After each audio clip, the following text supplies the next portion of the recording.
Bismillahirrahmanirrahim.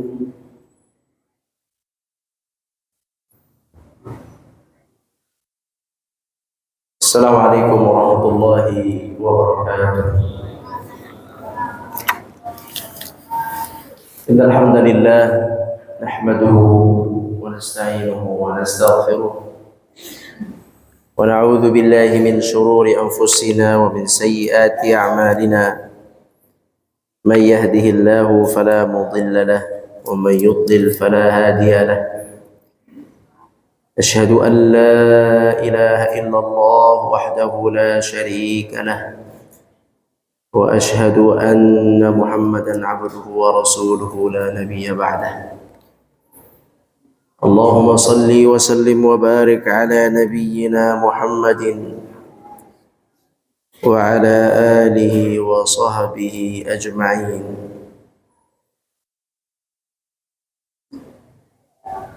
أما بعد,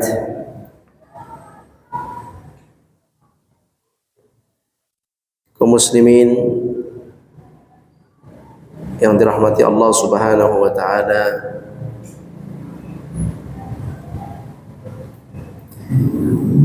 pada kesempatan yang mulia ini kita bersyukur kepada Allah dapat bertemu di masjid yang mulia ini, melaksanakan salat maghrib berjamaah, kemudian dilanjutkan dengan kajian.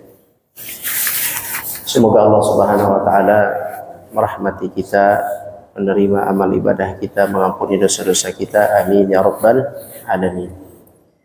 Salawat dan salam kepada Nabi kita, Nabi besar Muhammad sallallahu alaihi wasallam. Pada kesempatan yang mulia ini, insyaallah kita akan mempelajari satu hadis Nabi sallallahu alaihi wasallam yang berkaitan dengan hari kebangkitan atau kebangkitan, yang seharusnya mengisi hari ini adalah Al-Ustadz Syafiq, namun beliau berhalangan. Semoga Allah berikan beliau keselamatan, kesehatan. Beliau sedang safar, semoga sampai Indonesia kembali dengan selamat, sehat walafiat. Allahumma amin. Jadi hari ini digantikan sementara. Adapun tema kita yaitu tentang kebangkitan. Mungkin tema kebangkitan sudah dibahas oleh beliau, tapi tidak mengapa kita mengulangnya, karena kita harus saling mengulang dan mengingatkan kembali.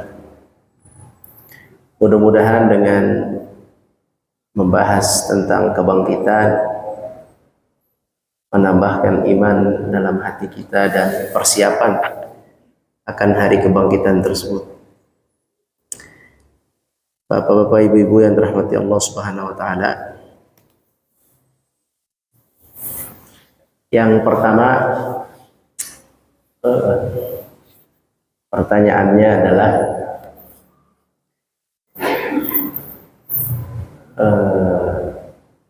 orang-orang yang sudah meninggal itu ada di mana mereka? Yang sudah meninggal, Nabi Adam sampai yang kemarin meninggal, hari ini meninggal, ada di mana mereka?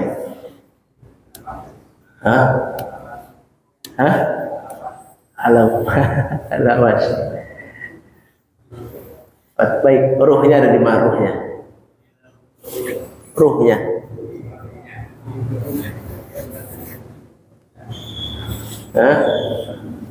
Ruhnya ada di mana? Ruhnya ada di mana? Jasadnya ada di mana? Jasadnya di bumi, di bumi, di tanah, bukan di planet yang lain ya. Di sini jasadnya di tanah ini, di bumi yang kita injak. Ruhnya ada di mana? Ruhnya ada di tempat ruh, ada di tempat ruh, dan juga ada di alam barzakh. Ya, tadi ada di alam barzakh dan ada di alam ruh. Bisa dipahami? Yang sudah meninggal ada di mana, Pak? Kalau yang masih hidup, lihat KTP, cari alamat. Yang udah meninggal di mana? Yang udah meninggal, ruhnya ada sempat penyimpanan ruh di langit, juga ruhnya di alam barzakh. Ini hal gaib yang sulit difahami dengan akal, susah. Tapi beritanya dari Nabi bahwa orang yang wafat itu ruhnya, dalam satu hadis, ruhnya disimpan di alam ruh, satu hadis. Satu hadis lain, ruhnya dikembalikan ke bumi, masuk alam barzakh. Alam barzakh juga kita tidak tahu posisinya di mana. Yang jelas bukan di atas bumi, bukan juga di surga, bukan di bumi, bukan di surga, bukan di akhirat. Yaitu alam antara alam kehidupan dunia dengan kehidupan akhirat. Ada namanya alam barzakh. Di mana letak alamnya kita tidak tahu. Disebut juga alam barzakh, alam kubur. Kenapa alam barzakh disebut alam kubur? Karena kalau manusia meninggal dikubur, maka alam barzakh disebut juga alam kubur, alam barzakh. Tetapi sekali lagi, letak detailnya itu alam gaib. Gaib kita tidak tahu. Ya, detailnya wallahu a'lam. Mudahnya alam barzakh itu ya dikubur masing-masing. Itu mudah memahaminya. Di mana dia dikubur, maka di situ alam barzakh. Lantas bagaimana kalau yang meninggalnya dibakar, meninggalnya di laut? Alam barzakhnya di mana? Wallahu a'lam. Alam barzakhnya di mana? Wallahu a'lam. Yang penting masuk alam barzakh. Jadi ruh itu kembali kepada Allah dalam sebuah hadis. Dalam hadis lain, ruhnya itu dikembalikan ke alam barzakh. Sampai kata ulama, ada pendapat ulama yang mengatakan Allah Maha Kuasa untuk menyimpan ruh di tempatnya, dan di waktu yang sama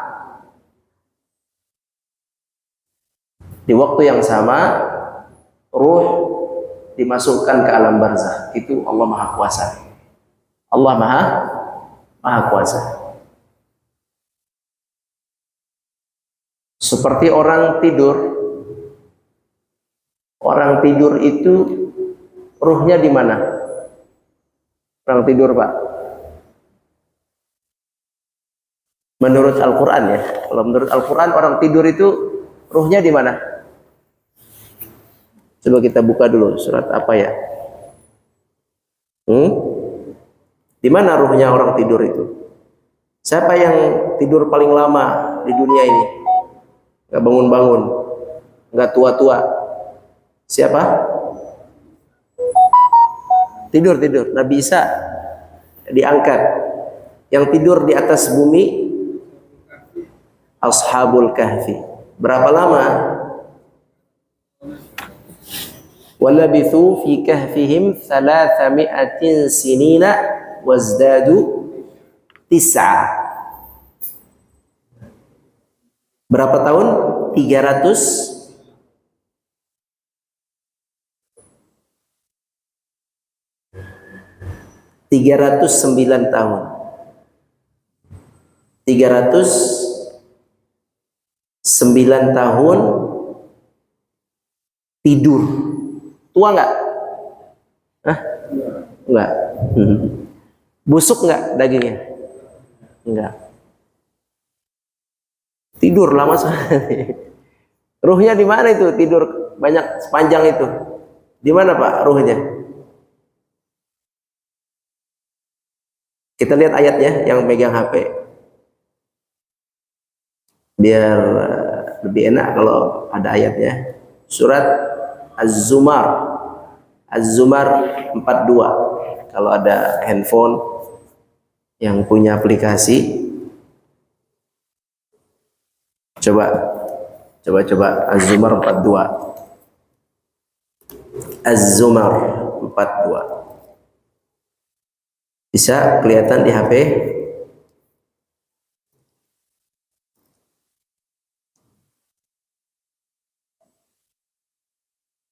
Di HP aja. Apa firman Allah? Ada yang baca?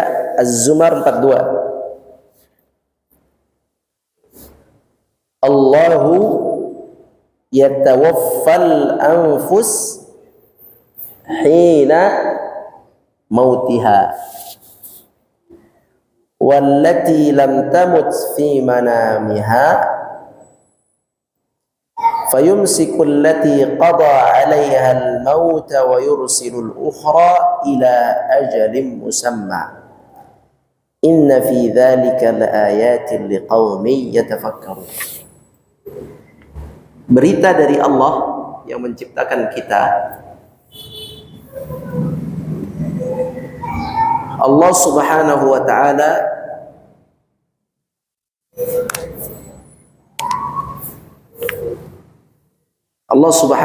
ta'ala yang mematikan manusia saat tidur dengan cara menahan ruhnya, tidak dikembalikan. Ketika tidur, ruhnya diambil dan tidak dikembalikan. Sedangkan yang masih ada umurnya, maka ruhnya dikembalikan oleh Allah sehingga bangunlah orang tersebut sampai waktu yang ditetapkan. Ayat ini menjadi dalil bahwasanya ketika seseorang itu sedang tidur, ruhnya dipegang oleh Allah Azza wa Jalla. Ruhnya diangkat oleh Allah Subhanahu wa ta'ala. Tapi bukankah orang yang sedang tidur masih bisa bergerak? Itu kan? Bukankah orang yang tidur masih bisa bernafas? Betul? Organnya juga bergerak. Arti masih ada ruhnya di situ. Tapi menurut ayat ini ruhnya diangkat. Kalau sudah ajal maka tidak dikembalikan, wafat. Kalau masih ada umur dikembalikan, dia akan bangun. Ini masalah ruh. Sekali lagi masalah ruh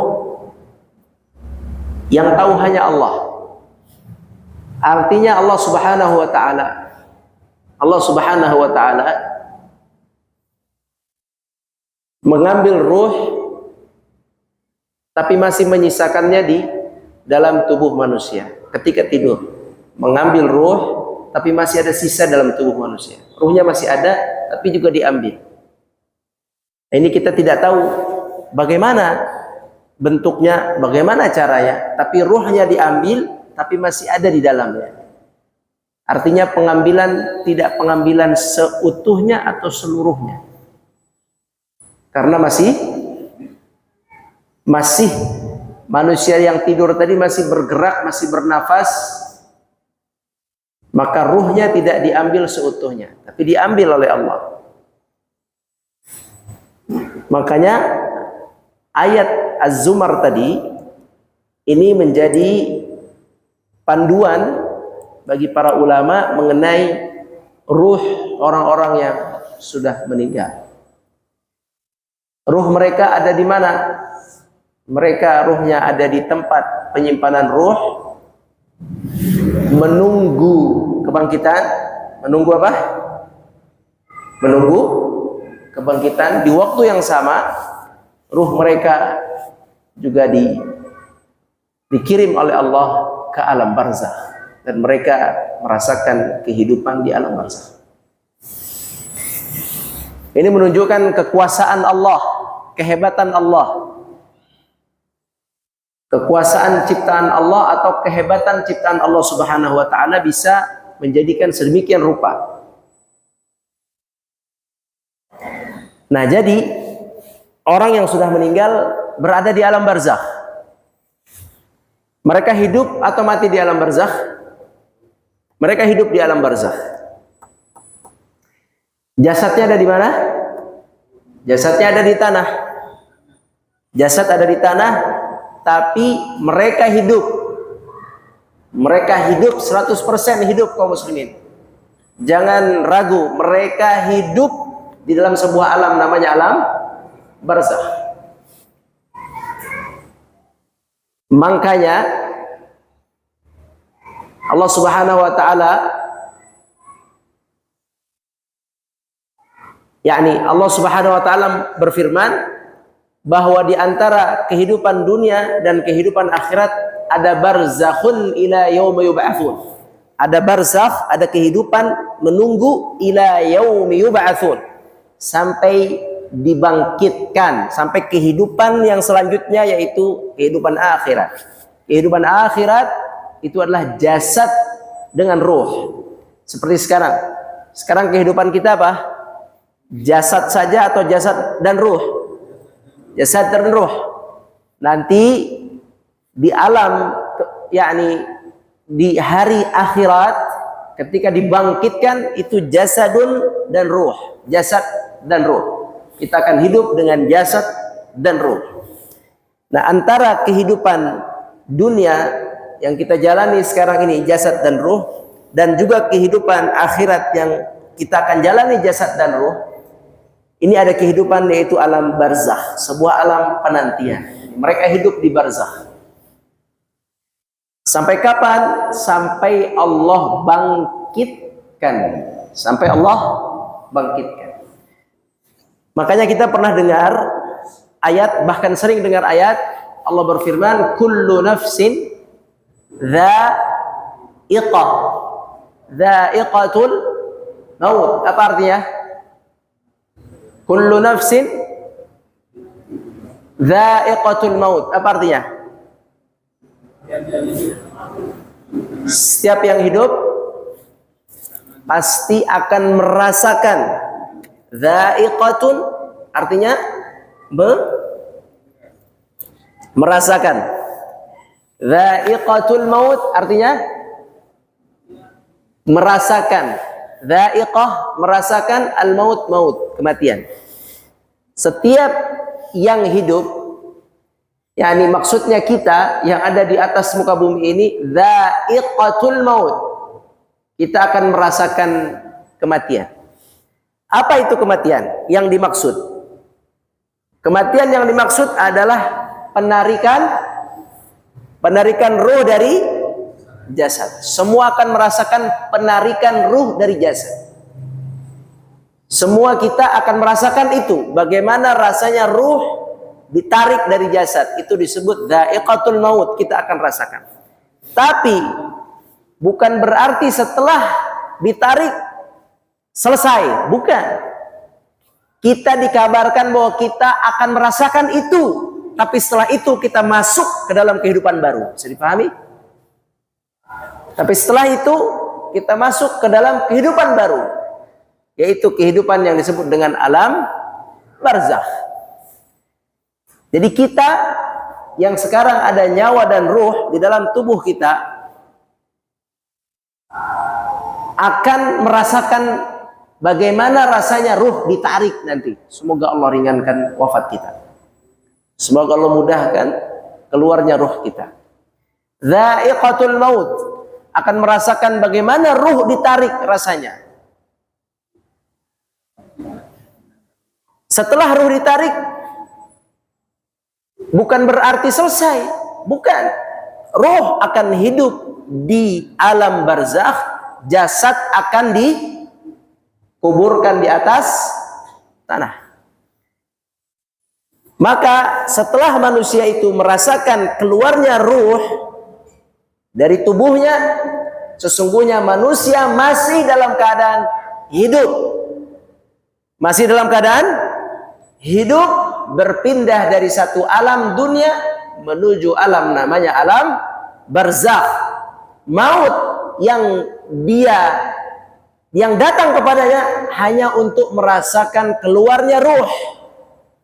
Adapun masuknya ruh itu tidak berat, tinggal ditiupkan ruh ketika kita berumur 4 bulan di dalam rahim ibu kita, ditiupnya ruh, maka bergeraklah bayi tersebut.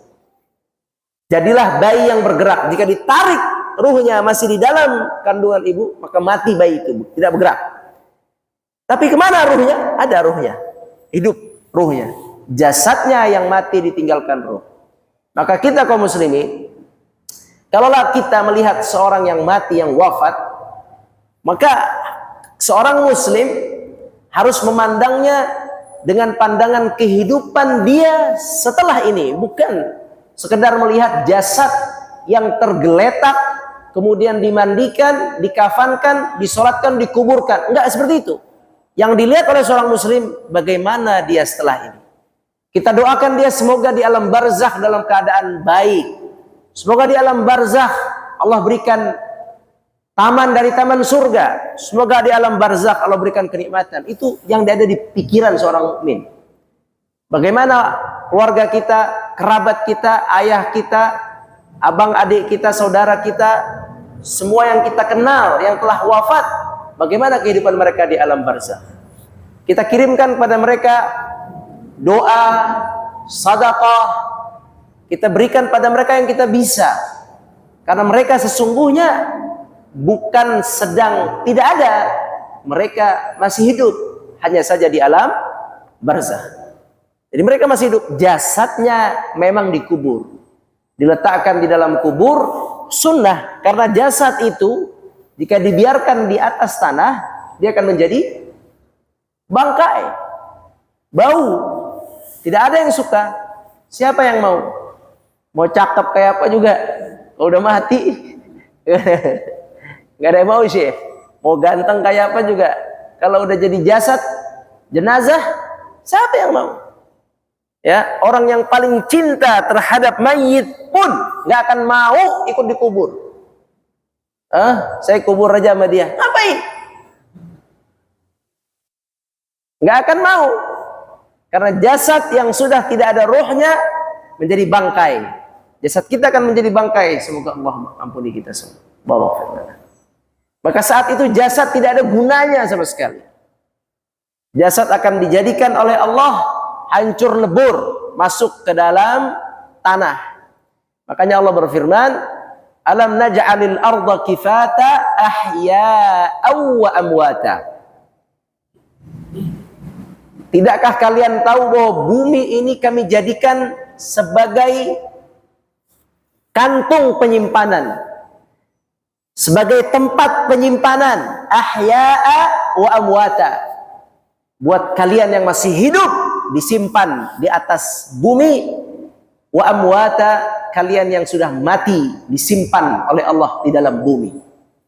Maka semua manusia yang diciptakan dari Adam alaihissalam sampai manusia yang nanti menghadiri kiamat, naudzubillah, mereka itu adalah semua berada di atas bumi yang kita injak ini. Baik mereka yang masih hidup ada di atas, atau yang sudah mati berada di dalam tanah.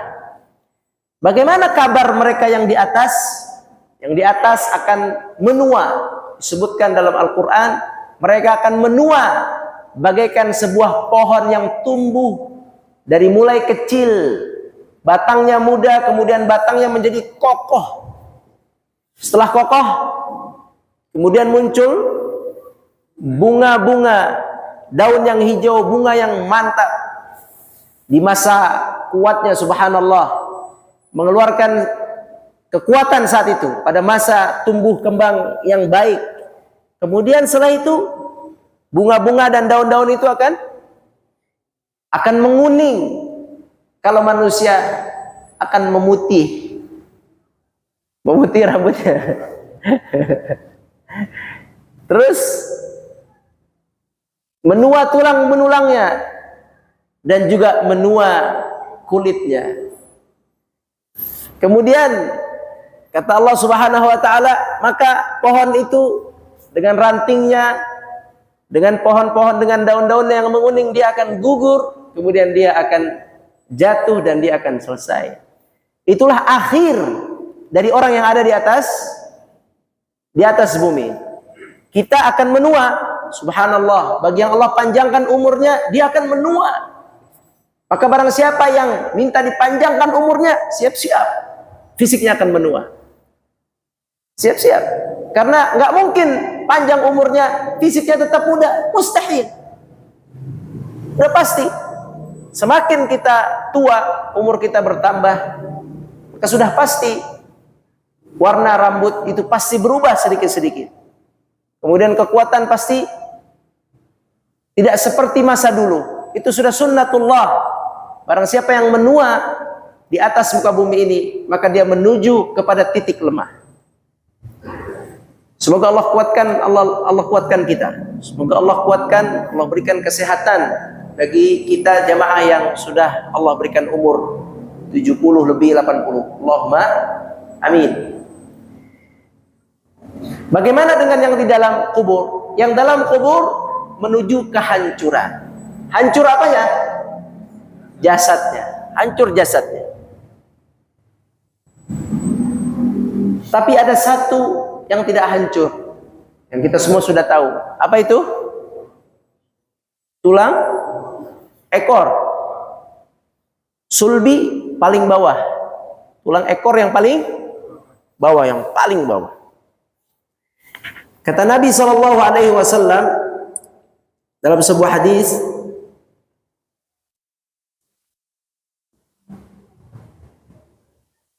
kullu bani Adam ya'kuluhu turab. Setiap manusia akan dimakan oleh tanah. Subhanallah. La haula wala quwwata illa billah. Hina sekali manusia pada akhirnya hanya dibungkus oleh kain putih, dimasukkan ke dalam lubang, ditimpa dengan tanah, ditutup, selesai. Kemudian dimakan oleh tanah, subhanallah. Yakni dimakan oleh tanah, oleh makhluk-makhluk di dalam tanah. Kullu ibni Adam ya'kuluhu turab.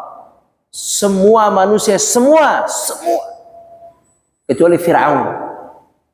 Kecuali Fir'aun. Allah berfirman, "Fal-yawma nunajjika bi badanika litakuna liman khalfaka ayah." Fir'aun, hari ini kami selamatkan jasadmu untuk jadi pelajaran orang yang datang setelahmu. Fir'aun. Ada tuh, masih ada jasadnya. Berapa umur jasadnya? Dari Nabi Musa.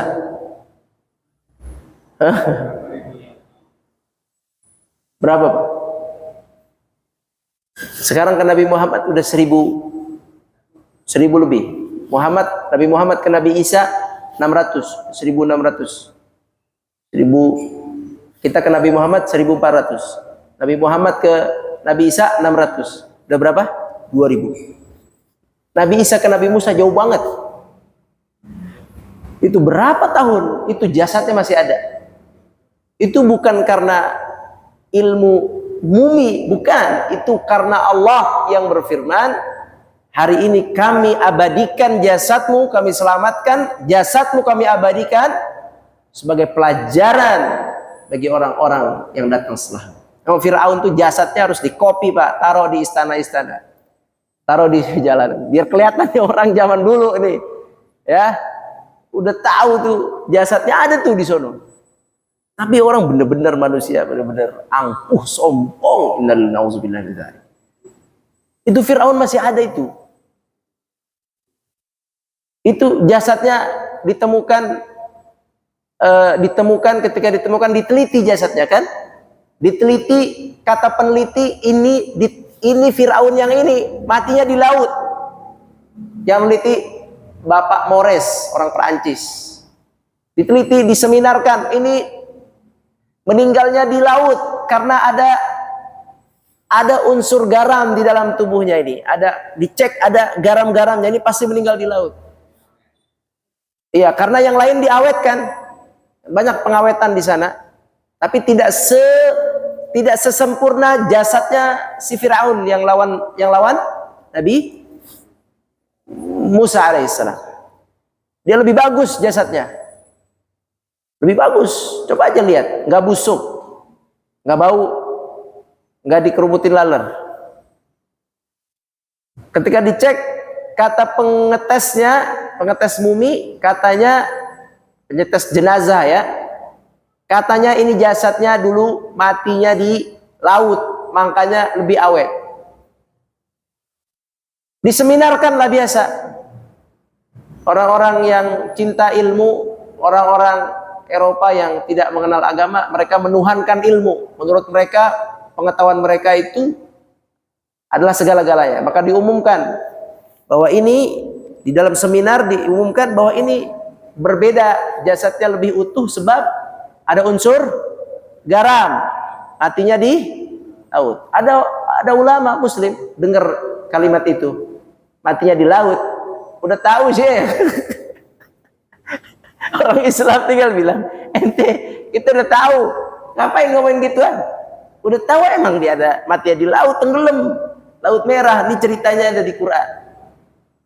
Terus jasadnya kalau lebih bagus, udah tahu juga, emang di Quran dibilang ini jasad diselamatin. Ente susah-susah banget, pakai penelitian segala.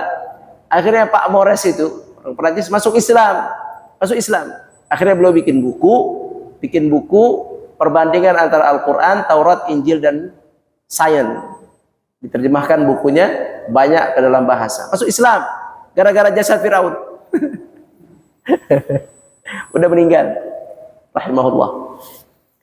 Jadi kaum muslimin rahmati Allah, yakni jasad yang tidak dimakan oleh tanah, jasad Firaun. Karena Allah janji akan menjaga jasad itu, bukan penghormatan, tapi contoh buat orang yang datang setelahnya. Perhatikan itu, Firaun, orang paling terlaknat di muka bumi ini Firaun. Dia mengaku sebagai Tuhan. Baik, Firaun tidak dimakan oleh tanah, masih ada. Tapi yang lain, jasad kita semua masuk ke dalam tanah, dia akan dimakan oleh tanah. Kata Nabi, ya'kuluhut turab, dimakan oleh tanah. Semuanya akan dihabisi oleh tanah. Illa, kecuali ajabadz-dzalbi minhu. Kecuali satu tulang yang paling belakang, yaitu tulang ekor. Ajabudz-dzanabi, yaitu illa azman wahidan, kecuali satu tulang. yaitu tulang yang berada di ujung, yaitu tulang ekor. Di dalam tulang ekor itu ada, ini yang saya pelajari dari Syekh Abdullah Al-Musli. Saya pelajari hadis ini. Beliau sudah melakukan penelitian, sudah nanya ahli. Beliau sampaikan ke kita, saya sampaikan ke bapak-bapak sekalian. Bahwa di dalam tulang itu, tulang yang paling belakang itu, yang pertama tulang itu adalah tulang yang paling keras. Tulangnya paling keras. Di antara tulang-tulang yang ada di dalam tubuh kita. Tulangnya kecil di ujung. Kalau kita lihat segitiga, ujungnya tuh, ujungnya. Kayak ayam tuh belakangnya ada segitiga kan? Yang tempat, ya, ujungnya itu. Ya, itu. Suka dimakan orang, ada yang suka tuh makan segitiga paling belakang. Iya itu. Nah, ini paling ujung, kecil. Tulangnya paling keras. Kemudian kata beliau, di dalam tulang itu ada selnya. Sel adalah benda hidup. Kita semua tahu sel itu tidak bisa dilihat mata. Dia adalah benda hidup yang bisa berkembang, kan gitu kan? Sel itu kalau berkembang membentuk sesuatu, gitu kan? Dia berkembang membentuk A, membentuk B, membentuk C. Kata Nabi SAW, minhu khuliqa.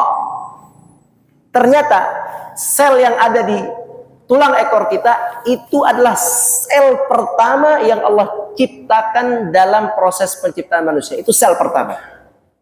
Jadi ketika Allah Subhanahu wa taala menciptakan atau mempertemukan dengan izin Allah apa namanya? Sperma dengan telur. Kemudian Allah ciptakan sel yang menjadi cikal bakal manusia, ya, dari dua pertemuan sel ini jadi satu sel yang tergabung. Dari sel itu kemudian Allah ciptakan tulang, kan gitu. Allah ciptakan darah, Allah ciptakan seluruhnya yang ada dalam tubuh kita dari sel itu. Sel itu adalah sel asal, minhu khuliqa. Dari sel itu dibentuk, kita diciptakan sampai lengkap seperti ini. Dari sel yang satu itu. Dan setelah kita diciptakan oleh Allah dari sel itu, kemudian Allah simpan sel itu di tulang ekor kita. Di situ posisinya sekarang. Dia asalnya. Inilah bedanya ciptaan Allah dengan ciptaan manusia. Kalau ciptaan manusia itu adalah kayu tambah benda digabungkan jadi. Itu ciptaan manusia. Lampu ditambah semen, ada batu, ada semen, ada pasir, ada cat. Itu ciptaan manusia. Jadi seperti ini, ada tiang. Kalau manusia itu sebenarnya bukan menciptakan, tapi menyusun, menggabungkan ini dengan ini jadi. Ini baju juga sama. Ada bahan, ada jahitan, benang, ada kancing. Jadi manusia cuma bisa gabungin doang. Dia nggak bisa membentuk dari satu, nggak bisa. Tapi Allah Azza wa Jalla, kalau Allah itu menciptakannya dari satu titik dikembangkan. Ngerti nggak maksud saya? Satu titik diciptakan menjadi bentuk-bentuk yang berbeda. Dari satu sel jadi muka saya. Jadi satu sel jadi muka bapak-bapak sekalian. Jadi satu sel jadi badan bapak sekalian. Satu titik dikembangkan. Itu ciptaan Allah. Kalau ciptaan manusia tidak. Benda digabung. Ya, manusia jangan sombong lah pokoknya jadi manusia. Saya nyiptain mobil, ya biasa aja. Ya, biasa aja. Ciptain mobil biasa aja karena mobil itu gabungan dari benda yang digabung. Kalau mau ciptain mobil dari titik bikin mobil, nggak bakal bisa. Nggak bakal bisa. Kalau Allah Subhanahu wa taala dari titik bisa menjadi. Itu kehebatan Allah Azza wa Jalla. Itu azamatullah, quwwatullah, qudratullah. Itu keagungan Allah, kekuatan Allah. Baik, titik atau sel itu disimpan oleh Allah setelah jadi semua ini, dari satu titik itu berkembang, disimpanlah di dalam tulang belakang itu, sel itu. Kata beliau Syekh Abdullah Al-Musli, beliau mengatakan sel itu sudah dicoba diuji, dilakukan ujian secara apa namanya, di dalam ujian-ujian laboratorium, itu sel itu ingin dimatikan, dibakar dengan Celsius yang paling tinggi, didinginkan dengan Celsius yang paling tinggi, disimpan dimanapun, itu sel nggak mati-mati. Sel yang di dalam tulang ekor itu sel nggak mati-mati. Sel yang pertama dari situ kita diciptakan, itu nggak mati-mati. Sisanya sel-sel yang ada di tubuh kita yang lain mati selnya. Kita pernah dengar selnya mati. Kalau sel mati, luka nggak bisa nyembuhin sendiri kan. Tapi kalau sel hidup, luka dia bisa nyembuhin lagi. Di sini luka gores, nanti dia bersembuh lagi karena masih hidup. Iya. Tapi kalau udah rohnya diangkat, ini mati semua. Sisa satu sel yang hidup, yang di bawah itu. Dan itu sudah dicoba untuk dipanaskan sepanas-panasnya, didinginkan sedingin-dinginnya, itu sel masih hidup, nggak mati-mati. Nah, ternyata Nabi SAW sudah menyebutkan tentang sel itu, minhu khuliqa, dari situ manusia diciptakan, wa fihi yurakkab, dari situ nanti manusia akan diciptakan ulang, akan disusun ulang. Dari sel itu. Di mana sel itu ada sekarang? Di dalam tanah semua ini. Yang mati, selnya masih ada. Sel itu. Dari situlah kita akan diciptakan kembali oleh Allah Subhanahu wa Ta'ala. Begitu. Jadi, ruhnya di alam barzakh, jasadnya habis dimakan tanah, sisa satu sel. Sel itulah yang siap menanti hari kebangkitan. Dalam Al-Quran surat Al-Hajj, Allah akan turunkan air dari langit ke atas bumi ini. Setelah hancur semua ini, Allah turunkan air dari langit ke atas muka bumi ini. Maka akan keluar dari muka bumi ini makhluk-makhluk manusia seperti kita dalam bentuk yang sempurna, langsung besar. Nggak pakai bayi lagi, Pak. Nggak pakai bayi lagi. Dari sel itu keluar saya, keluar Bapak sekalian, keluar blus sempurna, sepersis seperti Allah ciptakan Adam alaihissalam dari satu titik tanah yang Allah katakan kun, jadilah Adam, maka bluk menjadi besar, menjadi makhluk namanya Adam, 30 meter. Besok juga dengan cara Allah turunkan air dari langit, bluk, maka semua manusia akan keluar dari atas bumi ini dengan jasad yang baru untuk menghadapi hari pembalasan. Maka kaum muslimin, hati-hati, masing-masing jaga diri dan beramal soleh. Semoga kajian ini bisa menambah keyakinan kita tentang akhirat dan amal, dan kita bisa mempersiapkan diri masing-masing untuk menghadapi hari kebangkitan. Allahumma ighfir lana wa tub alaina innaka antat tawwabur rahim, waghfir lana warhamna innaka antat tawwabur rahim. Demikian, wallahu a'lam. Subhanakallahumma bihamdik, asyhadu an la ilaha illa anta, astaghfiruka wa atubu ilaik. Assalamualaikum warahmatullahi wabarakatuh.